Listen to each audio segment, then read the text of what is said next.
Merci beaucoup, amis téléspectateurs de Amani TV. C'est encore un plaisir de se retrouver pour cet entretien. Merci de nous recevoir chez vous. Aujourd'hui, nous parlons de Cheikh Anta Diop. C'est un homme qui a marqué ce continent, qui a marqué ce monde de par ses œuvres et ses actions. Et pour le faire, nous recevons sur ce plateau Aziz Salmon Fall. Il est politologue et militant international. Il est professeur des universités, très engagé dans toutes ces questions liées au développement du continent. Il nous fait l'honneur de répondre à notre présentation. Monsieur Fall, bonjour. Bonjour, merci Ablaïwa de me recevoir. Alors, ce n'est pas une surprise pour certains de nos téléspectateurs qui ont l'habitude certainement de vous voir sur nos antennes, puisque vous avez animé pas mal de conférences, je le disais. Vous avez parlé de pas mal de thématiques en lien avec le continent. On parlera de Cheikh Anta aujourd'hui, mais avant ça, peut-être vous nous parlerez un peu plus sur vous, de vos activités, et puis surtout de vos combats, les combats qui importent beaucoup pour vous. Oui, permettez-moi d'abord de commencer par rendre hommage au professeur Madior Diouf, qui s'est éteint il y a quelques heures, et aussi un hommage mérité à Mamadou Dia, que l'on commémore aujourd'hui. Donc c'est incidemment deux grandes figures dont il faut se rappeler, qui rejoignent nos ancêtres avec Cheikh Anta. Nous sommes évidemment une génération privilégiée, à la mesure où on a eu l'insignement de les connaître, de les voir dans leur lutte. Moi, je jouais au foot dans les petites ruelles du Point E quand Cheikh Anta allait chez Dr Diallo. J'étais déjà militant dans les cellules turbulentes qui essayaient de renverser le régime de Senghor. Et d'ailleurs, j'avais pris à l'époque, en guise de conviction, mais aussi de camouflage, la carte du RND. J'avais 14 ans. Donc, j'en parle avec beaucoup de subjectivité, mais ça a été une icône pour notre génération, quelqu'un qui, par sa multidisciplinarité, a permis que des générations comme les nôtres étudient plusieurs disciplines de façon holistique, toujours avec le même esprit, perpétuer l'esprit fondateur de nos ancêtres, qui connaissaient d'autres épistémés. Certes, ces épistémés se sont ou éteintes, ou en tout cas on est amnésique, mais lui a pu non seulement reconstituer des pans entiers de ces savoirs-là, dans le but d'aller vers une Afrique fédérale. Et pour ça, il fallait se désaliéner dans les consciences, il fallait rompre avec le néocolonialisme qui était encore prégnant, mais surtout la colonialité. Et pour ce faire, il fallait reconstituer sans narcissisme notre passé. Et il va donc scientifiquement le faire. Il ne va pas le faire par la passion irrationnelle, il va être comme physicien, comme historien, comme homme politique, un des personnages, à l'instar de Anténor Firmin et d'autres qui ont lutté contre le racisme, pour montrer à la fois l'origine africaine de l'humanité, l'origine africaine des grandes civilisations. Alors, voilà. je reviendrai certainement sur ça, mais Cheikh Anta est né en 1923 à Tcheitou, c'est un village dans le Bawol.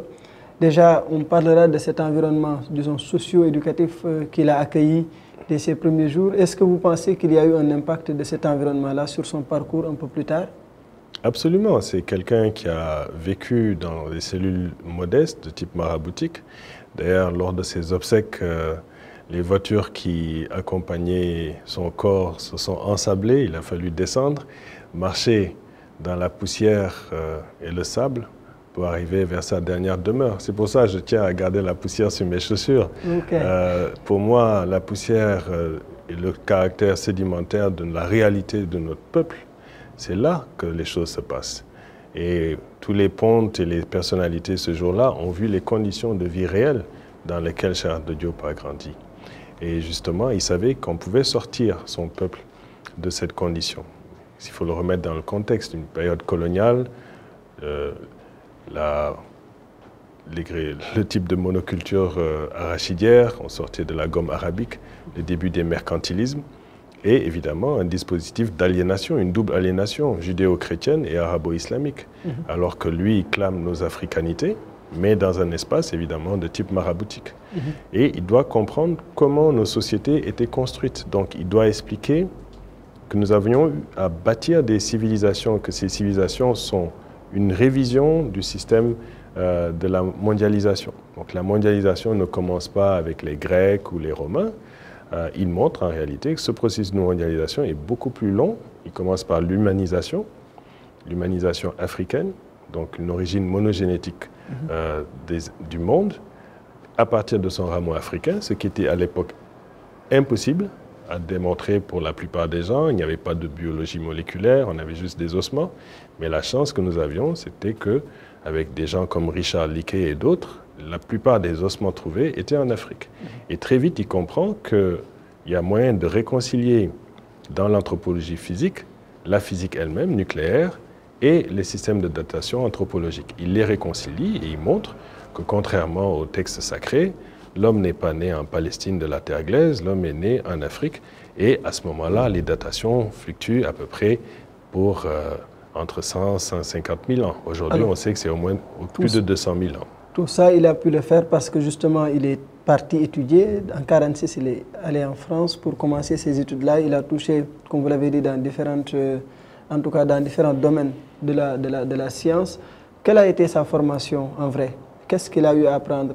On dit tantôt qu'il était scientifique, alors qu'il a aussi appris les sciences sociales. Qu'est-ce que vous pouvez nous dire à ce niveau? Non, Cheikh Anta Diop était déjà formé avant d'aller en France. Adolescent, il fabrique déjà un système syntaxique qui lui permettrait de déchiffrer et d'écrire les langues africaines. Il était déjà un esprit fécond. Il avait compris à partir de nos propres terroirs et à partir du dispositif arabo-islamique et du Baol et du Cayor, il avait fait déjà une synthèse. Donc quand il arrive en France, il est déjà achevé, il est pétri déjà de philosophie, de mathématiques. Il ne vient que confirmer ses savoirs. Il a la chance d'arriver dans un espace avec les Gaston Bachelard, avec les Curie, etc. Il est dans un vivier qui va permettre à la fois qu'il puisse développer les sciences exactes et développer les sciences humaines dans une période évidemment de grand bouillonnement. On est dans l'ère des décolonisations, de l'éveil des générations d'Africains qui, tout en étant aliénés par la colonialité, veulent en même temps rompre avec le dispositif colonial. Donc il est doublement armé et il comprend que c'est la science en fait qui est le monopole du système colonial et de l'impérialisme qui doit être retourné contre cet ordre pour l'abattre. Et il fait partie donc de sortes d'intellectuels organiques africains parmi les premiers et c'est armé de cela qu'il va s'entourer évidemment de personnes qui pensent comme lui. À cette époque, on est dans le matérialisme. Donc c'est le matérialisme historique qui est son outil de compréhension. Vous le voyez au début de sa thèse, une petite critique sur les Africains qui n'ont pas compris le matérialisme. Alors justement, cette thèse, elle va déboucher sur Nation nègre et culture. Et c'était une thèse très controversée. Déjà, comment est-ce que ça a été reçu à l'époque quand, comme vous l'avez expliqué, il voulait défendre l'idée selon laquelle cette unité culturelle africaine et puis la place de l'Égypte dans le cours de l'histoire. Comment est-ce que tout ça a été reçu en ce moment? Oui, alors aujourd'hui, avec le recul ou même le mot nègre dans la politically correctness n'est plus à utiliser, à cette époque-là, évidemment, le combat est sur l'identité nègre, négroïde du monde, et donc il va à contre-courant des idées reçues, démontrant en réalité, comme je viens de le dire, l'origine africaine de l'humanité, mais aussi l'origine africaine des grandes civilisations, en montrant que le legs grec est emprunté à l'Égypte pharaonique, qui est elle-même une Égypte noire, africaine, de son rameau kémitique de l'Égypte qui s'étend en fait de l'Égypte actuelle jusqu'au Soudan, en touchant à une partie de l'Éthiopie. En fait, ce grand bassin, cette unité culturelle, c'est la poursuite dans l'ère de Napata, de Méroé, de Kouch, mais aussi de l'Empire du Ghana, qui va donner nos sociétés de caste, le système du Mali. Et là, il va montrer les dispositifs de royauté, comment nos modes de régulation politique fonctionnent. Il va montrer le totémisme. Il va montrer l'origine africaine des grandes religions. Il va montrer les sciences exactes, l'astronomie, la connaissance de l'étoile Sirius. Il va montrer évidemment toute la magie de Aha, c'est-à-dire l'algèbre, les systèmes de mathématiques que les Égyptiens utilisaient au début lorsqu'il y avait le lever héliaque du Nil. Lorsque le Nil déborde, le limon se répand sur ses flancs et donc cette étoile qui monte dans le firmament, Sirius, qui est le soleil le plus éclairé que nous avons dans notre galaxie, est le signe du début des semailles. Mais lorsque le Nil inonde, il faut reconnaître les surfaces et donc il faut connaître la géométrie. Et cette connaissance extraordinaire qui fait que ces gens-là éduquaient leurs enfants dans la connaissance, par exemple, le calcul du volume d'un œuf pour des jeunes adolescents. Aujourd'hui, vous donnez ça en fac ici en maths, beaucoup de gens échouent. Et donc, c'est un peu cet esprit-là qu'il va essayer de démontrer, évidemment, à contre-courant du savoir eurocentrique. Donc ça va choquer ceux qui n'étaient pas préparés, mais il y avait déjà une audience prête à entendre, à utiliser cette arme scientifique. Et donc ça va être le début d'une odyssée extraordinaire qui va connaître évidemment un retentissement beaucoup plus à l'extérieur que dans son propre pays et va commencer à être en fait son véritable problème puisque cette reconnaissance, sitôt qu'il l'a obtenue, c'est de rentrer pour œuvrer pour son pays. Et quand il rentre dans son pays, il n'a que des obstacles. Il n'y a pas la reconnaissance, et puis nul n'est prophète chez soi. On le confine dans un espace et sa reconnaissance sera très très tardive. En fait, elle ne fait que commencer maintenant. Alors, tout ce qu'on a dit, M. Fall, si vous voyez bien, c'était presque lié à l'histoire. Il a accordé beaucoup d'importance à l'histoire. Selon vous, pourquoi est-ce qu'il s'est appesanti sur cette histoire-là comme, entre guillemets, arme pour montrer qu'effectivement, pour rétablir justement la conscience historique qu'on a évoquée tout à l'heure? Mais parce qu'en fait, tout est histoire. C'est l'être humain n'est que le produit de son histoire. Et cette histoire ne vient pas d'un démiurge ou quelque chose d'extérieur. C'est l'agentivité humaine qui fait l'histoire. Mais cette histoire, si elle est écrite par les vainqueurs, elle n'est pas l'histoire. Donc, pour nous autres Africains, il était temps qu'on puisse réécrire l'histoire. Donc, non pas de façon narcissique, mais en reconstituant effectivement la véritable mémoire historique, les faits historiques dans leur historicité. Et donc là, c'est la question des périodisations. Quelles sont les périodes historiques réelles? Est-ce que l'humanité a vraiment connu ces séquences? Si ces séquences sont avérées, elles diffèrent du discours créationniste. Parce qu'à ce moment-là, il y a déjà une fonction divine qui ne retrouve plus la même place, telle qu'elle est utilisée dans les religions. Ensuite, vous avez l'histoire des civilisations elles-mêmes. Est-ce que nous avons apporté ces apports ou pas au système monde? Et finalement, la contribution de l'Afrique dans ce système monde, de montrer la véritable contribution et non pas celle qui est inventée par ceux qui l'ont opprimée. Donc ce travail historique, il va le pousser avec toujours la même finalité. L'histoire doit continuer de façon à servir le véritable dessein. Et son dessein, c'était la construction d'une Afrique unie. Mais pour ça, il fallait désaliéner les consciences. Donc si vous ne connaissez pas votre histoire, si vous avez honte de votre histoire, si vous donnez le nom des autres à vos propres enfants, si vous ne reconnaissez plus votre identité, eh bien, des gens comme Cheikh Anta Diop sont venus dire, mais justement, il est temps que vous appreniez votre histoire. Et donc, ils vont faire ce travail, mais en réquisitionnant tous les éléments des disciplines qui pouvaient venir conforter cette vue, qui n'était pas une vue de l'esprit, que l'Afrique a bien contribué à l'histoire et que même elle a fait partie du début de cette histoire. Donc, n'en déplaise à Hegel et tous les autres qui considèrent qu'on n'est pas rentré dans l'histoire, nous sommes l'histoire. Et donc, ce travail, il va parvenir à le faire d'abord dans une diversité de palettes de connaissances et il va être de plus en plus entendu. Alors, Cheikh Anta, au-delà de l'histoire, il prônait également une unité de l'Afrique à travers une fédération d'États. Que pouvez-vous nous dire sur ça? Comment est-ce qu'il voyait l'intégration, j'allais dire, économique et puis politique du continent? Oui, alors très vite, il va se rendre compte que si jamais les nations qui sont nées des processus d'indépendance négociés, ou parfois même des luttes de libération nationale pour quelques-unes, se cristallisaient, ça pouvait être éminemment dangereux parce qu'en réalité, l'unité fédérale de l'Afrique était l'option dans un monde hostile et qui ne voulait pas garder en fait l'Afrique telle qu'elle est aujourd'hui. Donc il fallait trouver rapidement une voie fédérale.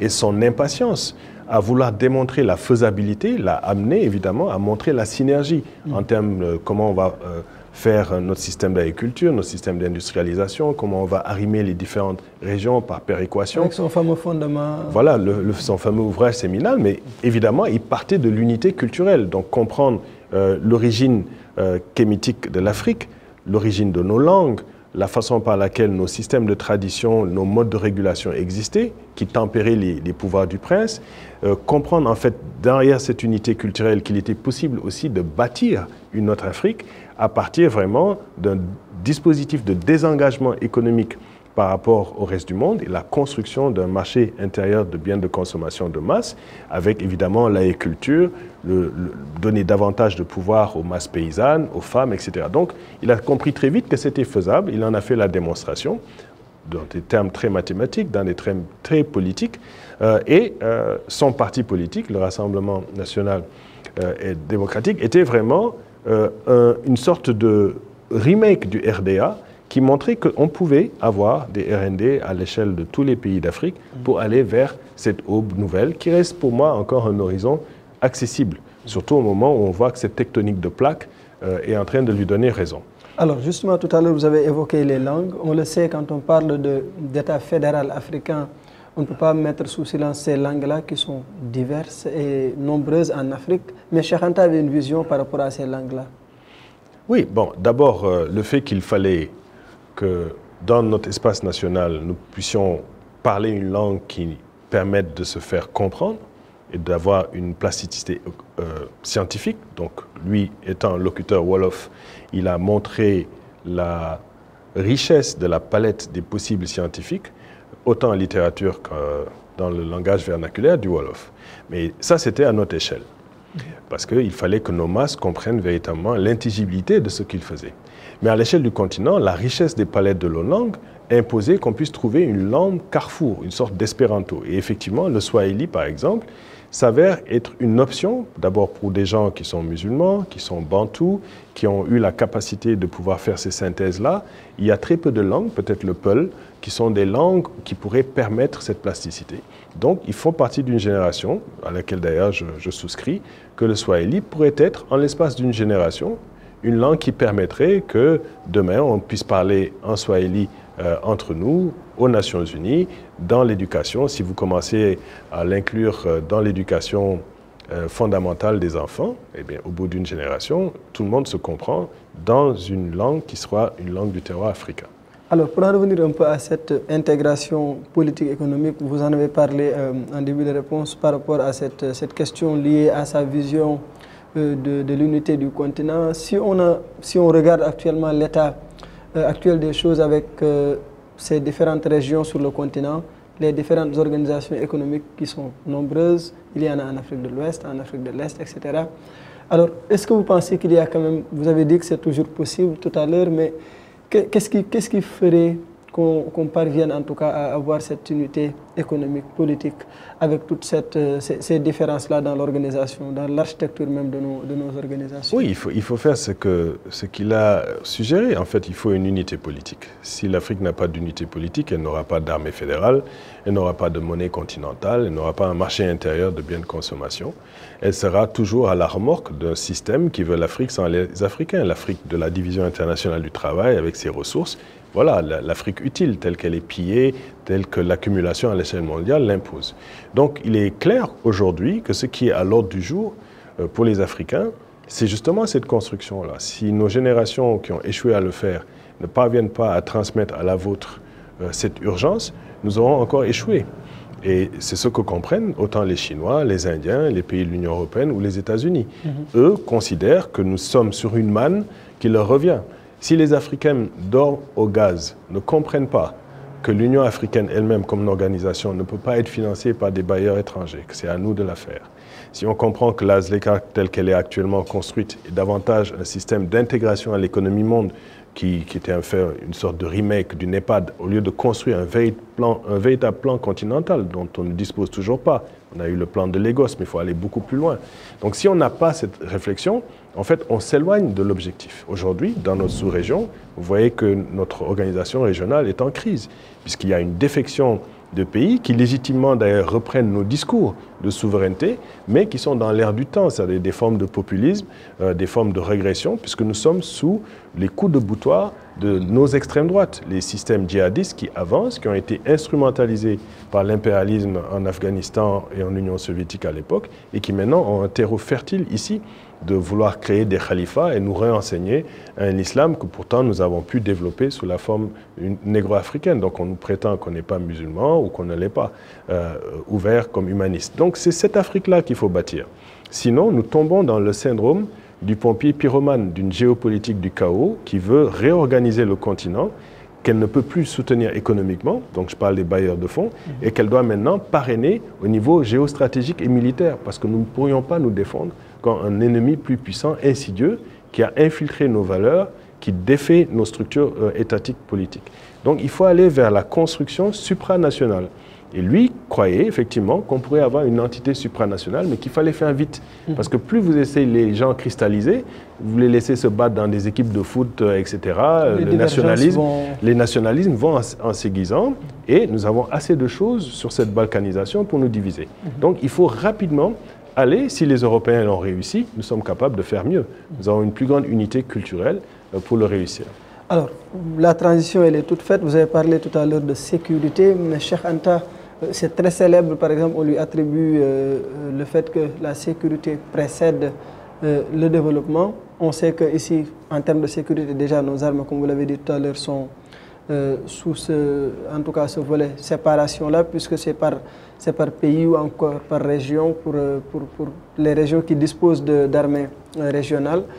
Mais qu'est-ce que cela fait actuellement? Si on regarde l'état du continent sur le plan sécurité, si on sait qu'il y a pas mal de menaces qui surviennent dans beaucoup de pays, à ce niveau-là, quelle est en tout cas la nécessité de reprendre la pensée de Cheikh Anta concernant l'unité?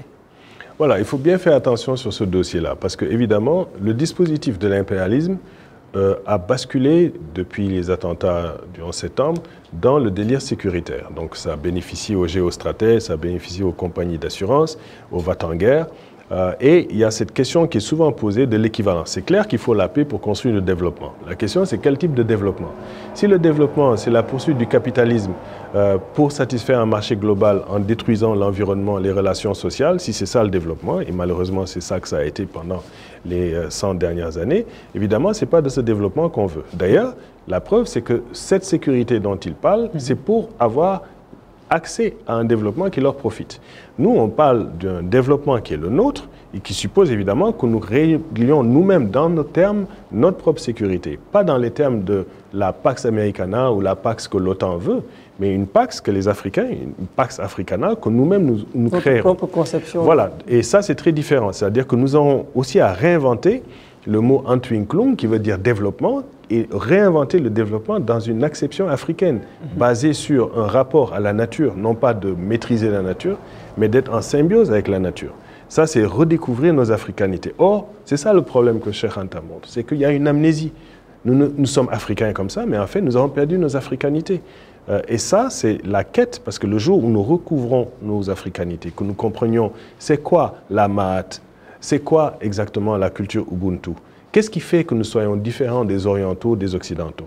Lorsque les Africains comprendront cela, sans mimétisme des autres, ils pourront effectivement régler ce problème de la sécurité, parce qu'ils vont se rendre compte qu'en fait, ils sont les mêmes, que culturellement, cet optimisme africain qui les caractérise, ce manque d'angoisse existentielle, cette idée qu'on puisse construire ensemble, c'est quelque chose d'acquis que nos ancêtres avaient généralement compris et que Cheikh Anta avait évidemment compris.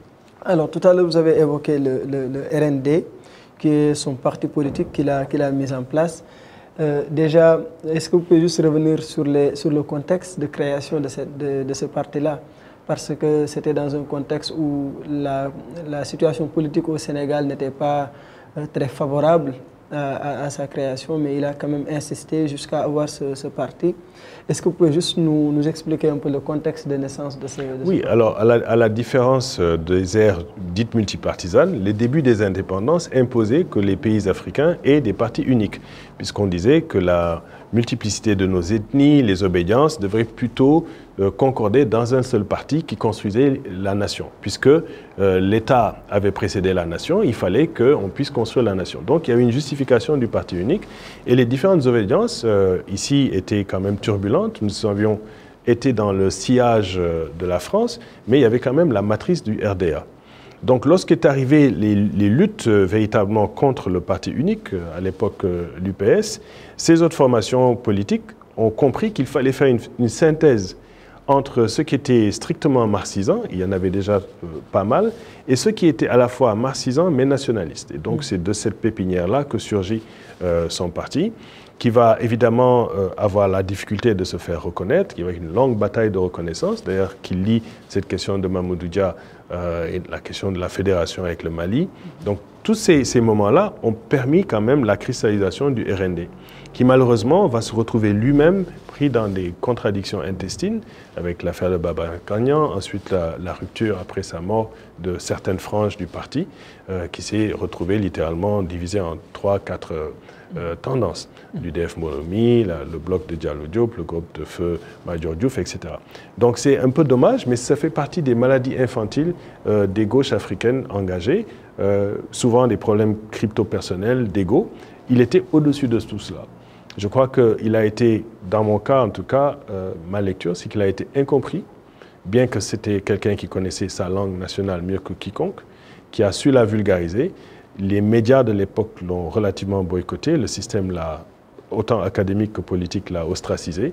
Donc il a lutté à contre-courant et nous avons perdu en fait une opportunité extraordinaire de nous développer.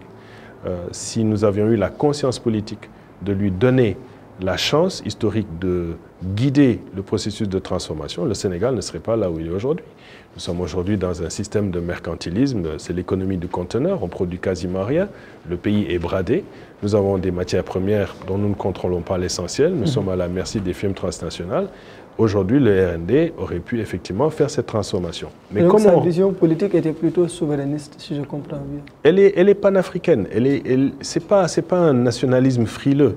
Le souverainisme, ici, il est perçu dans une perspective panafricaine. C'est pour construire un ensemble. Il comprend que ces petits États ne sont pas viables, qu'on doit aller vers des grands ensembles pour pouvoir se positionner dans le système monde et retrouver des puissances économiques à même à satisfaire les besoins essentiels de nos populations et d'atteindre la recherche fondamentale.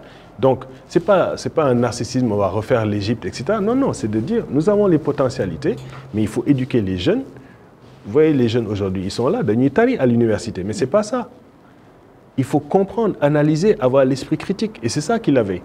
Donc, cette capacité, elle est encore à notre portée. Donc, il faut se décomplexer et être exactement comme lui, limité.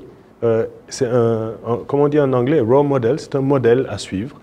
Et je crois que beaucoup d'Africains, surtout à l'extérieur du continent, chez les Afro-Américains, l'ont compris. C'est une véritable icône dans le reste du monde. Alors, si c'est une icône, comme vous avez dit, dans le reste du monde, alors qu'elle est plutôt plus idolâtrée dans son propre pays, plus qu'il n'est lu et suivi, quel est votre commentaire sur ça? Cheikh Anta, aujourd'hui, comment devrait-il être perçu par la génération? Écoutez, il y a quand même un immense progrès par rapport à ma génération, où c'était carrément un paria, il était reclus dans son université. Aujourd'hui, on a une université qui porte son nom, il y a des enseignements qui commencent à se faire de sa propre discipline.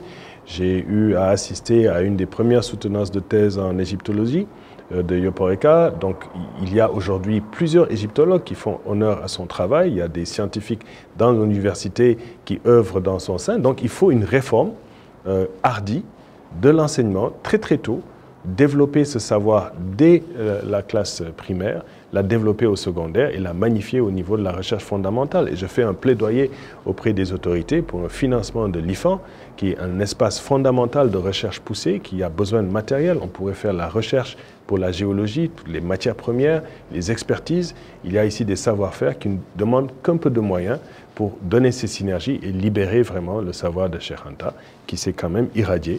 Et je crois que les parcelles qu'il a laissées en nous peuvent être encore développées s'il y a une volonté politique de la magnifier. Pas par le discours, mais par la praxis. C'était un homme d'action.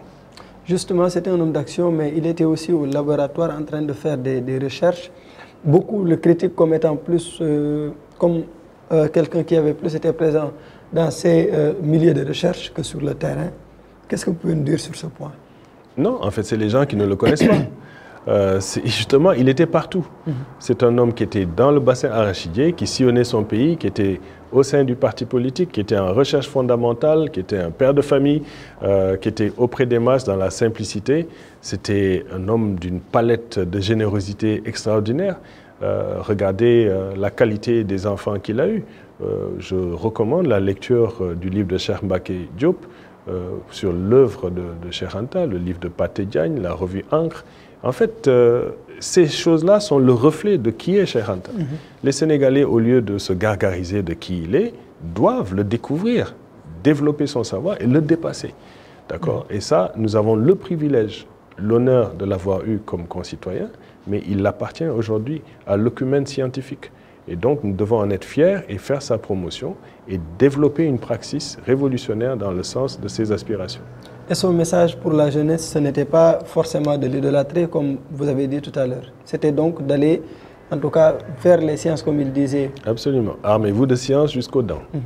Parce que quand on pose cette question, c'est surtout en référence au fait qu'aujourd'hui, on sait que Cheikh Anta a écrit, il a laissé, comme vous l'avez dit, des parcelles de recherche qu'il faudrait, en tout cas, agrandir dans le sens d'approfondir. Mais aujourd'hui, jusqu'à présent, par exemple, on voit des gens qui se réclament de Cheikh Anta, peut-être vous en faites partie, on voit beaucoup d'intellectuels qui reprennent sa pensée.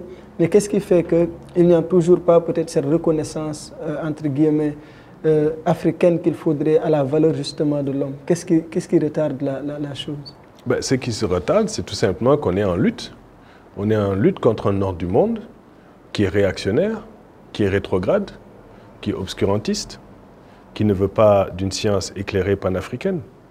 Donc nous sommes en lutte. Donc il y a des intérêts derrière. Nous avons fait tomber l'apartheid. Moi, dans ma seule génération, nous avons contribué à la lutte contre l'apartheid. Nous avons essayé de faire tomber des autocrates comme les Blaise Compaoré et compagnie. Donc il y a une lutte. Ceux qui ne luttent pas ne comprennent pas qu'on est dans la lutte. Ils se complaisent d'une vie médiocre, secondaire, où ils reproduisent et sont dans le mimétisme de choses d'ailleurs qu'ils ne comprennent pas, de systèmes de religion ou de croyances qu'ils ne comprennent d'ailleurs pas, et qui ne connaissent plus, comme je vous dis, leur africanité progressiste. Donc c'est à cause de cela que ça stagne. Mais sitôt que des pouvoirs politiques et les masses se repolitisent, c'est-à-dire qu'il y a une repolitisation démocratique de nos masses, que les femmes prennent conscience de leur potentialité, que les jeunes arrêtent de se gargariser, mais aillent dans la fondamentale question de comprendre le comment, le pourquoi, qu'est-ce qu'on doit faire, à ce moment, vous allez voir comment vont se décupler ces efforts. Pour l'instant, hélas, c'est effectivement marginal, et ce n'est pas par élitisme, c'est parce que les médias, malheureusement, comme les vôtres, ne sont pas nombreux à faire ce travail de vulgarisation. On peut se distraire par le sport, par la musique, etc., mais ça ne peut pas être la raison d'être de la vie. Ça fait partie des diversions que l'impérialisme impose. Donc il faut avoir le courage de poser devant l'urgence du développement. Aujourd'hui, l'humanité meurt de pesticides. On peut faire une agriculture propre, organique. Il faut avoir le courage de consommer nos produits locaux. Il y a des boîtes ici au Sénégal qui font du consommé local et sont boycottées par les gens qui préfèrent importer de la bouffe dégueulasse et la manger. Pourtant, c'est des produits locaux. Ces gens, comme chez Anta Diop, font un travail. Donc, il y a un effort, c'est un problème de volonté politique. Voilà pourquoi nous tardons à prendre le pouvoir, mais nous avançons. Le panafricanisme progresse, n'en déplaise à ses pourfendeurs. Et je crois qu'au contraire, de plus en plus de personnes connaissent Cheikh Anta Diop, de plus en plus de personnes sont dans son sillage. Alors, si Cheikh Anta était là aujourd'hui, quelle réaction allait-il avoir face à l'état actuel des choses? Bon, ça fait encore quelques années depuis qu'il est parti, mais quelle allait être, j'allais dire, sa vision de ce monde-là? Est-ce qu'il allait être surpris ou, en tout cas, qu'est-ce que vous pouvez nous dire sur ce point? Oui, je pense que c'est un peu l'objet de ma conférence du 7 février en commémoration. C'est en fait, s'il était là, dans un monde qui revit les retours de la peste brune, c'est-à-dire du racisme, de l'eugénisme scientifique, un monde où les inégalités amènent des oligarchies et un dispositif plutocratique qui s'occupe de l'économie mondiale, une ONU qui est évidée de ses pouvoirs, un G20 qui devient puissant, des pays qui étaient à la fois sous-développés et qui sont aujourd'hui devenus les premières puissances, que ce soit l'Inde ou la Chine, une Afrique qui est dépecée, qui n'est toujours pas unie, un djihadisme qui gangrène nos sociétés, un culturalisme obscurantisme qui se répand, mais en même temps un niveau scientifique qui existe avec des moyens de communication inégalés qui permettraient vraiment d'harnacher la science. Je pense qu'il serait estomaqué, parce que d'une part, il aurait des outils scientifiques, comme j'essaie de montrer, la plupart des éléments scientifiques qui sont venus corroborer ces intuitions, aujourd'hui sont là, en biologie moléculaire, dans toutes sortes de domaines, en astronomie, la physique quantique, tout est là pour corroborer ces visions du monde et ces efforts-là. Donc, probablement, il serait dans une situation tout aussi ambiguë devant l'ampleur de ce qu'il faut faire. Or, il y a une tectonique de plaques. L'Afrique est en train de changer. C'est un moment historique. Si nous manquons ce moment, le 21e siècle risque d'être catastrophique. Parce que les va-t-en-guerre, ceux qui veulent la géopolitique du chaos, je le répète, veulent l'Afrique sans les Africains, l'Afrique des ressources. Donc, je pense qu'il faudrait encore un effort supplémentaire de lutte pour conscientiser ses compatriotes de se réveiller. Et c'est cet éveil, il ne peut se faire que par la connaissance. Quelqu'un vous dit le contraire, il vous ment. La connaissance, quand vous la possédez, vous possédez le monde. C'est pour ça qu'aujourd'hui, nous sommes à la remorque de ceux qui ont la connaissance. La connaissance, ce n'est pas un fait acquis. Aujourd'hui, la plupart des êtres humains ne sont pas capables de faire du feu avec 2 cailloux. Ils peuvent allumer une allumette. Ils ne savent pas fabriquer le phosphore. D'autres savent utiliser un micro-ondes, faire de la cuisson sans avoir du feu. Mais ils ne peuvent pas vous expliquer comment fonctionne un micro-ondes et davantage le fabriquer. Ces connaissances sont le monopole d'une minorité d'individus. C'est ça qui doit être démocratisé. Lorsque ces savoirs sont démocratisés, l'humanité surgit. Elle crée une éthique, une morale, un savoir-vivre. Et c'est dans une perspective d'engagement qu'il a fait ce travail, en espérant que son peuple le comprendrait. Son peuple commence lentement à le comprendre. En tout cas, des pans des peuples africains commencent à le comprendre. Mais ce que vous dites concernant la connaissance est tellement intéressant quand on sait que nous sommes dans un continent jeune, majoritairement. Alors, on est peut-être au terme de cette émission, mais je ne vais pas pouvoir finir sans vous demander déjà, vous, quelles sont vos perspectives concernant la vulgarisation de ces travaux, la vulgarisation de son œuvre de façon globale? Moi, avec mes modestes moyens, je pense que j'ai quand même contribué d'une certaine façon à essayer de faire connaître, que ce soit en Amérique du Nord ou ici. Et je sais que beaucoup de collègues font la même chose. Ce qui nous manque, c'est d'amplifier. C'est les moyens de diffuser davantage ces savoirs-là. D'abord, ses propres écrits, traduits dans d'autres langues. Avoir des parterres qui puissent rendre accessible, même de façon fragmentaire, un succès d'année, parce que la plupart des jeunes ne veulent pas lire. Donc il faut leur faire des capsules, résumer en synthèse ces savoirs. Mais je suis contre l'abêtissement. Je pense qu'il ne faut pas être rebuté par l'effort. Il faut que les jeunes acceptent que ce n'est pas par des succès d'année, ce n'est pas par TikTok et Instagram. Ces choses-là ne sont que des introductions. Il faut qu'on évite des raccourcis, en fait. Absolument, c'est un nivellement par le bas. C'est comme si on vous disait le dictionnaire ne doit pas exister. Il faut abêtir le langage. Ce qui est complexe doit être resté aux gens qui sont dans les élites, etc. C'est faux.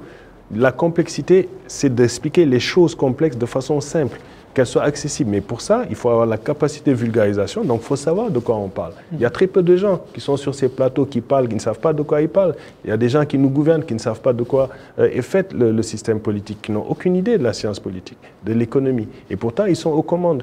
Donc, il faut que ce savoir se démocratise. Et je crois qu'à mesure que la politisation africaine va se faire, à mesure que l'urgence aussi que l'impérialisme impose va se faire, les Africains vont se réveiller. Moi, je suis convaincu de ça, que ces efforts que nous continuons à perpétuer vont donner leurs fruits. Et d'ailleurs, c'est ce que vous voyez. Ceux qui sont aujourd'hui au pouvoir dans nos pays, c'est des gens qui bénéficient de nos luttes. C'est parce que, c'est pas seulement qu'ils tiennent le discours de nos luttes, mais c'est parce que nous avons lutté. Parce que des gens comme Cheikh Anta ont lutté. Parce que des gens comme Cheikh Anta ont lutté et ces luttes continuent sur le continent. Professeur Aziz Salmon, c'était un plaisir de vous avoir. Merci beaucoup, merci de m'avoir reçu. C'était vraiment un plaisir et la discussion a été très intéressante. On a parlé de Cheikh Anta, mais on a surtout fait ce lien-là entre ses travaux et l'Afrique contemporaine. Et je pense que nos téléspectateurs aussi vont apprécier. C'était encore un plaisir de vous avoir. Vous êtes politologue et vous êtes militant internationaliste. Vous êtes professeur des universités. Et c'était un plaisir de vous avoir pour parler de Cheikh Anta, pour parler de son œuvre, parler également de sa pensée. J'espère que les téléspectateurs vont apprécier. Chers téléspectateurs, on vous donne rendez-vous très bientôt sur Amani TV, la chaîne de l'Afrique.